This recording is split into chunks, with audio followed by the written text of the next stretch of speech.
Welcome to California Bar Prep, your study companion for the California Bar exam. In this lesson, Constitutional Law Core Doctrine, Federal Power, and Levels of Scrutiny. Let's begin. Constitutional law becomes manageable when you separate authority questions from rights questions. Authority questions ask whether a branch or state had power to act. Rights questions assume government action and ask whether that action burdens a protected interest. The doctrinal bridge is the level of scrutiny. Use the scrutiny framework aggressively.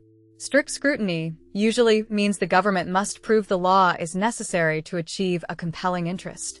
Intermediate scrutiny usually requires an important interest and a substantially related means.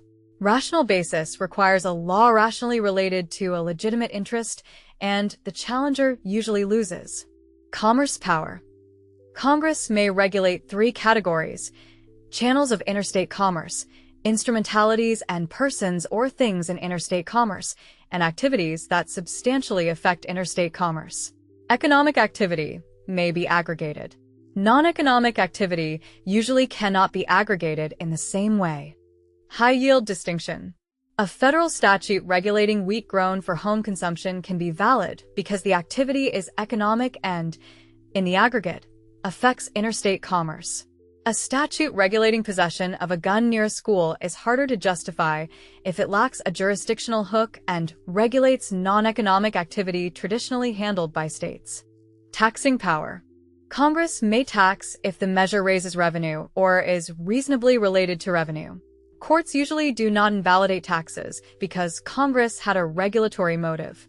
A tax is more likely valid when it produces revenue, is collected by the IRS, and is not punitive in structure. Spending power. Congress may spend for the general welfare and attach conditions to federal funds. Conditions must be clear, related to the federal program, not independently unconstitutional, and not coercive. The coercion issue appears when Congress threatens massive existing funding to force state compliance. Enforcement power. Under Section 5 of the 14th Amendment, Congress may remedy or prevent state violations of 14th Amendment rights. The remedy must be congruent and proportional to the constitutional violation.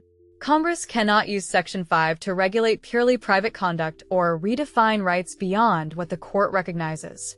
Youngstown Framework. Presidential power is at its maximum when acting with express or implied congressional authorization. It is in a zone of twilight when Congress is silent.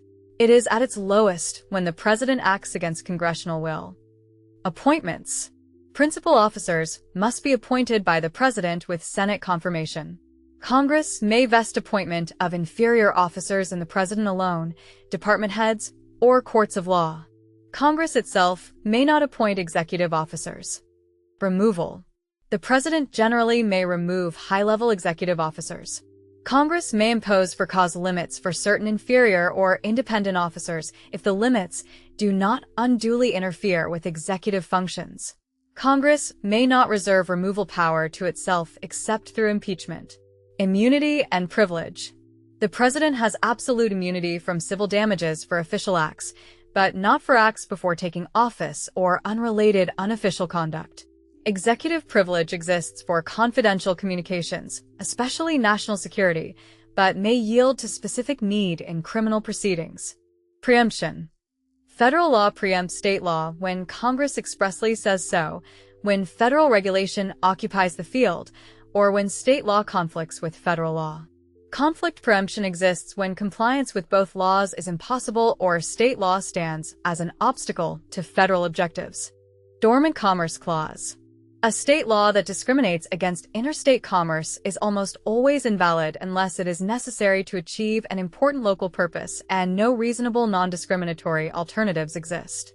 A non-discriminatory law that incidentally burdens interstate commerce is valid unless the burden is clearly excessive in relation to local benefits. Market participant exception. When a state acts as a market participant rather than a regulator, it may favor its own citizens in that market.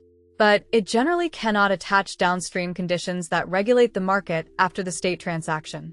Privileges and immunities. Article 4 protects out-of-state citizens from discrimination regarding fundamental rights and important commercial activities. Corporations and aliens are not protected by Article 4 privileges and immunities. If the doctrine applies, the state must show a substantial reason and a close relationship between discrimination and that reason. Strict scrutiny. Strict scrutiny applies to fundamental rights and suspect classifications. Fundamental rights include voting, interstate travel, marriage, certain family and parental rights, and access to courts in limited contexts. Suspect classifications include race, national origin, and usually state alienage classifications. The government must show a compelling interest and narrowly tailored means, often described as necessary. Intermediate scrutiny. Intermediate scrutiny applies to gender and legitimacy classifications, content-neutral speech regulations in public forums, and some commercial speech analysis. Gender classifications require an exceedingly persuasive justification and cannot rest on stereotypes. Rational basis. Rational basis applies to economic regulation, social welfare legislation, age, disability, poverty, and most other classifications. The law is upheld if any conceivable legitimate purpose supports it, even if the legislature did not actually rely on that purpose. Procedural due process.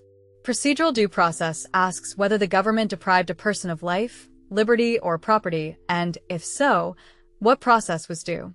Use the balancing test: private interest, risk of erroneous deprivation, and value of additional safeguards and government burden. Substantive due process. If a fundamental right is burdened, strict scrutiny applies.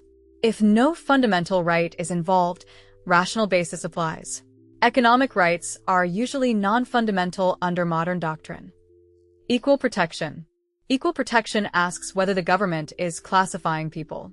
Classifications can be facial, discriminatory in application, or motivated by discriminatory purpose with disparate impact. Disparate impact alone is not enough for heightened scrutiny. California constitutional law may provide broader privacy and speech protections, and California's constitution expressly protects privacy. But on the MBE, federal standards govern.